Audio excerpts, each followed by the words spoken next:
Guys, welcome back to the channel. Hope everybody is doing fine.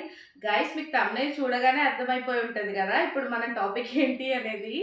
So డిప్రెషన్ని నేను ఎందుకు తీసుకున్నాను అంటే, సో డే టు డేస్ వరల్డ్లో చూడండి, డిప్రెషన్, ఫ్రస్ట్రేషన్స్, ఇమోషనల్ డిస్టర్బెన్సెస్ అనేది హైలీ కామన్ అనమాట. హైలీ కామన్ ఎందుకంటే that may be due to your life style, work pressure, and also the familial things, economical issues.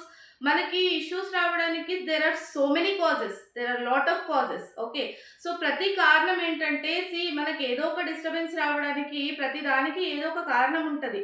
ఎప్పుడు దాన్ని మనం ఒక డిజార్డర్గా ఏమంటారు గుర్తుపట్టేలాగా చూస్తాము అని అంటే, ఎప్పుడైతే నువ్వు కొన్ని రిజల్యూషన్ మెజర్స్ తీసుకున్న తర్వాత కూడా still the signs are persisting, still the symptoms are persisting, ఆ కండిషన్ని మనం ఏంటంటే ఒక డిజార్డర్గా కానీ ఒక డిసీజ్గా కానీ పరిగణిస్తాం, రైట్? సో ఏదైతే దేని గురించి అయితే నువ్వు బాధపడుతున్నావో దాన్ని నీ అంతటి నువ్వు రియలైజ్ అయిపోయి దానికి కావాల్సిన మెజర్స్ తీసుకున్నప్పుడు అవన్నీ రిసాల్వ్ అయినాయి, తగ్గిపోయినాయి అన్నప్పుడు దాన్ని మనం పెద్దగా డిజార్డర్గా కన్సిడర్ చేయమండి. ఓకే, సో ఎప్పుడు కన్సిడర్ చేస్తామంటే మనం ఇన్ని మెజర్స్ తీసుకున్నా నువ్వు రియలైజ్ అయినా కూడా స్టిల్ ఆ సిమ్టమ్స్ మళ్ళీ రిపీటెడ్గా వస్తున్నాయి అన్నప్పుడు దాన్ని మనం డిజార్డర్ లాగా పరిగణిస్తాం, right?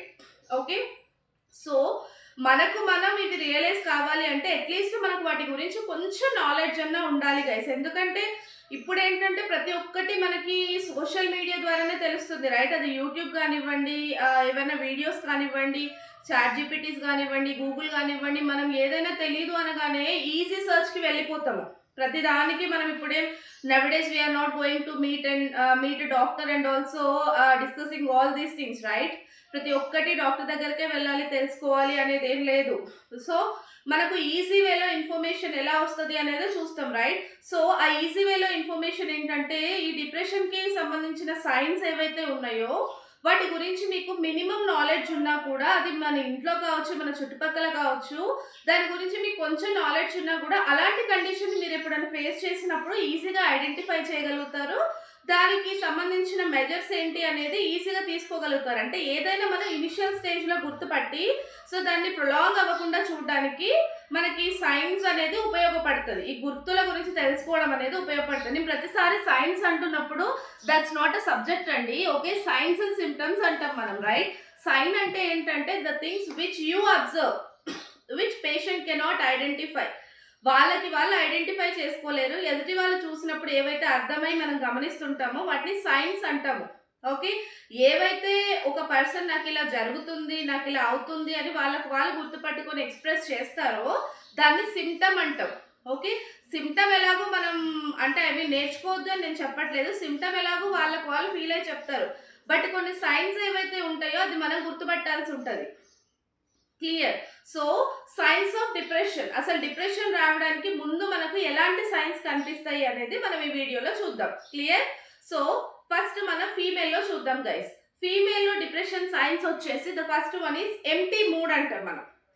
Empty mood is nothing but where the person will not have any emotions. Okay, so empty mood అంటే వాళ్ళకి అసలు ఒక రకమైన వర్త్లెస్నెస్ ఉంటుంది. ఓకే, సో ఏమంటారు, డీలాగా ఒక దగ్గర కూర్చుండిపోతారు అనమాట. డల్గా ఒక దగ్గర కూర్చుండిపోతారు. వాళ్ళలో రేపు ఏం జరుగుతుంది, నెక్స్ట్ ఏం జరుగుతుంది. ఇప్పుడు కామన్గా మనం నార్మల్గా హ్యూమన్ బీయింగ్ ఉన్నాము అనుకోండి, మార్నింగ్ బ్రేక్ఫాస్ట్ చేసిన తర్వాత అరే మమ్మ ఆఫ్టర్నూన్ బాక్స్కి ఏం పంపిస్తుందో అని అంటాం, అని ఆలోచిస్తూ ఉంటాం. That means that you have a mood of thinking, right? నీకు ఒక ఎంతూసియాజం ఉంటుంది నెక్స్ట్ ఏం జరుగుతుంది అని తెలుసుకోవాలి అని. ఈ కేసెస్లో ఏంటంటే పర్సన్కి అలాంటి ఫీలింగ్స్ ఏమి ఉండవండి. వాళ్ళ మూడ్ అంతా ఎంటీగా ఉంటుంది. Okay, the never show interest on anything. దేని గురించి ఇంట్రెస్ట్ చూపియరు. నెక్స్ట్ ఏంటి అనే దాని మీద ఆలోచన ఉండదు. క్లియర్? నేను ఇప్పుడు మళ్ళీ ఫీమేల్లో గురించే డిస్కస్ చేస్తున్నానండి. ఫీమేల్లో సైన్స్ ఏముంటాయి అనే దాని గురించి మాత్రమే డిస్కస్ చేస్తున్నాను. అండ్ నెక్స్ట్ వన్ వచ్చేసి irritability. Irritability is nothing but irritability commonly we use to irritable. కామన్గా మనం ఇరిటేట్ అవుతుంటాము కొన్ని థింగ్స్కి, రైట్? దేనికి ఇరిటేట్ అవుతుంటాము? ఏదైనా నిజంగా ఏమంటారు ఇరిటేట్ చేసే ఫ్యాక్టర్ అక్కడ ఉంది అంటే ఇరిటేట్ అవుతున్నావు అంటే that's a normal thing. A factor లేకుండా ప్రతి చిన్న విషయాలకి ఇరిటేట్ అవుతూ ఉంటారు, షౌట్ చేస్తూ ఉంటారు, ఏంటంటే బాగా అగ్రెసివ్గా బిహేవ్ చేస్తూ ఉంటారు. మనం చిన్నగా పేరు పెట్టి పిలిచినా కూడా వాళ్ళలో ఏంటంటే అబ్నార్మల్ సైన్స్ చూడొచ్చు, అబ్నార్మల్ బిహేవియరల్ చేంజెస్ చూడొచ్చు అనమాట. ఓకే, ఇది వన్ మోర్ సైడ్. అండ్ ఇంకా అదర్ థింగ్స్ వచ్చేసి లాస్ ఆఫ్ ఇంట్రెస్ట్. ఆల్రెడీ చెప్పాను నేను, వాళ్ళకి అసలు దేని మీద ఇంట్రెస్ట్ ఉండదు గైస్, దేని మీద. ఈవెన్ దేని మీద ఇన్ ద సెన్స్ మీరు ఎంతో దూరం ఆలోచించిన అవసరం లేదు. They won't have any interest on the breakfast, food తీసుకోవాలని కానీ సెల్ఫ్ కేర్ చేసుకోవాలని. ఓకే, మీరు ఒకవేళ మేజర్ డిప్రెషన్ కేసెస్ ఎప్పుడన్నా మీకు ఫెమిలియర్గా ఉంటే చూడొచ్చండి. వాళ్ళకి ఏంటంటే సెల్ఫ్ కేర్ మీద కూడా పెద్ద ఇంట్రెస్ట్ ఉండదు. అంటే మనం బ్రష్ చేయాలి, బాత్ చేసుకోవాలి, ఇలా రెడీ అవ్వాలి, ఇది తినాలి, అటు వెళ్ళాలి అన్న ఇంట్రెస్ట్ కానీ ఎలాంటి ఆలోచనలు ఉండవు. Clear? So that is one side. Okay, ఏం చూసాం మనం? ఇరిటబుల్గా ఉంటారు, ల్యాక్ ఆఫ్ ఇంట్రెస్ట్ ఉంటుంది, అండ్ ఎంప్టీ మూడ్ ఉంటుంది. Okay, along with this the things like guilt and worthlessness. Guilt and worthlessness is nothing but always they use to have a self blaming. Self blaming is nothing but ఇదంతా నా వల్లే జరిగింది, అసలు నాకే ఇలా అవుతుంది, ప్రతిసారి ఇంతే. మనం యూజువల్గా ఏదైనా జరిగినప్పుడు చెప్తుంటాం కదా, అరే నా టైం అయింతరా బాబు, నా రాత అయింతరా బాబు, ఇట్లా అవుతుంది అని అనుకుంటాం, రైట్? అది ఎంతవరకు అనుకుంటాం? ఆ సిచ్యువేషన్ అయింది, అయ్యి ఒక 1 day 2 days అయిపోయాక తర్వాత ఏం చేస్తాం? నార్మల్ పాపులేషన్ అయితే ఏమనుకుంటారండి, నార్మల్ పర్సన్ అంటే అరే పోతే పోయిద్ది లేరా, లైక్ తీసుకుందాం, నెక్స్ట్ టైం ట్రై చేద్దాం అన్నట్టుగా ఉంటుంది. బట్ ఈ కేసులో ఏంటంటే till they receive treatment. Okay, so వాళ్ళు ఏంటంటే ఆ వర్త్లెస్నెస్ లోనే ఉండిపోతారు, ఆ గిల్ట్ లోనే ఉండిపోతారు.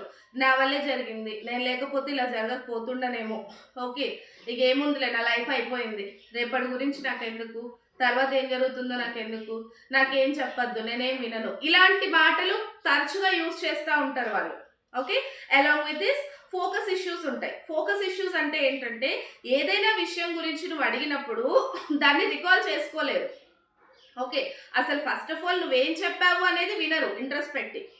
ఓకే, మీరు చెప్పడం అయిపోయాక నేనేం చెప్పాను అని మీరు అడిగినప్పుడు అసలు ఏం చెప్పారు అనేది కూడా వాళ్ళు వినలేదు, కాబట్టి వాళ్ళు అసలు రికాల్ చేసుకోలేరు.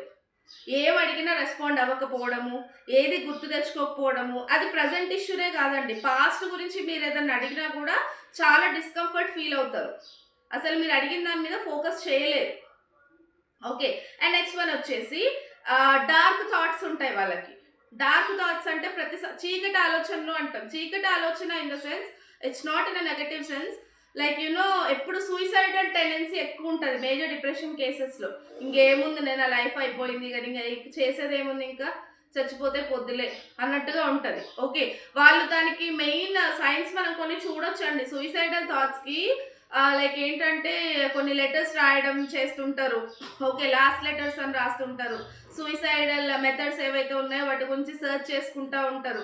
అట్లాంటి టాపిక్స్ వచ్చినప్పుడు వాళ్ళు బాగా ఇంట్రెస్ట్ చూపిస్తారు అనమాట, వినడానికి కానీ లేదంటే కొత్తగా ఏమైనా తెలుసుకోవడానికి కూడా. ఓకే, ఈ సైన్స్ కనుక మనకు జనరల్గా కనిపించింది అని అంటే వాళ్ళు డిప్రెషన్కి దగ్గర అవుతున్నారు అని అర్థం. క్లియర్? ఇరిటబుల్గా ఉండడం, ఒంటరిగా కూర్చోవడం, ఎక్కువగా ఏడ్చడం, రెస్పాండ్ అవ్వకపోవడం, దేని మీద ఫోకస్ చేయలేకపోవడం, అసలు ఎలాంటి విషయాల మీద ఇంట్రెస్ట్ లేకుండా ఉండడం. ఓకే, ప్రతిసారి చావు గురించి, చావుకు సంబంధించిన విషయాల గురించి ఆలోచించడం, ఇవన్నీ చేస్తున్నారు అని అంటే ఆటోమేటిక్గా వాళ్ళు డిప్రెషన్కి దగ్గరగా ఉన్నట్టే అండి. ఓకే, సో మీరు అనుకోవచ్చు ఈ థాట్స్ ఉన్న వాళ్ళందరికీ డిప్రెషన్ ఉంటుందా అని. నేను చెప్పేది ఏంటంటే ఇలాంటి థాట్స్ వస్తాయి ఎప్పుడు మనకు నిజంగా ఏదైనా సీరియస్ లాస్ జరిగింది అని అన్నప్పుడు ఇట్లాంటి థాట్స్ వస్తాయి. Okay, if you are mentally strong, ఈ థాట్స్ని ఏంటంటే మనం దాటి బయటికి రాగలగాలి. దాటి బయటికి రావడం అంటే ఓకే, హ్యాపెండ్ ఈస్ హ్యాపెండ్, జరిగింది ఏదో జరిగిపోయింది, వాట్ నెక్స్ట్ అనే దాని మీద ఫోకస్ చేయాలి. క్లియర్? అలా ఫోకస్ చేసి నువ్వు దేని మీద అయినా నీకున్న సిచ్యువేషన్స్ నుంచి ఓవర్కమ్ అయ్యావు అని అంటే that's not a condition to have a treatment. Okay, అదేం పెద్ద నీ మేజర్ డిప్రెషన్కి పోదు, నీకేం ట్రీట్మెంట్ అవసరం లేదు. ఓకే, సో దీనికి మెయిన్ ఏం చేయాలి, మీకు ఇలాంటి సైన్స్ ఏమైనా కనిపిస్తున్నాయి అన్నప్పుడు better you share these things to somebody else. Okay, ఇలాంటి విషయాల్ని నేను ఎవరికైనా చెప్తే ఏమని అనుకుంటారో, ఇలాంటిదంతా మీరేం చేయొద్దండి. See always sharing is very very important thing. Okay, you better have a companionship with you. ఎవరికి షేర్ చేస్తే మీరు కంఫర్ట్గా ఫీల్ అవుతారో వాళ్ళకి షేర్ చేయండి, వాళ్ళ దగ్గర నుంచి కొన్ని సలహాలు తీసుకోవడమో అలాంటివి చేయాలి. సో అలా మాత్రమే మనం బయట పడగలుగుతాం. కానీ ఇలాగే ఒక్కరే ఉండి 3 ఇలా కంటిన్యూ అవుతుంది అనుకోండి, that leads to a major disorders. Clear? So ఇవి మనం ఫీమేల్లో చూసుకుంటే గనక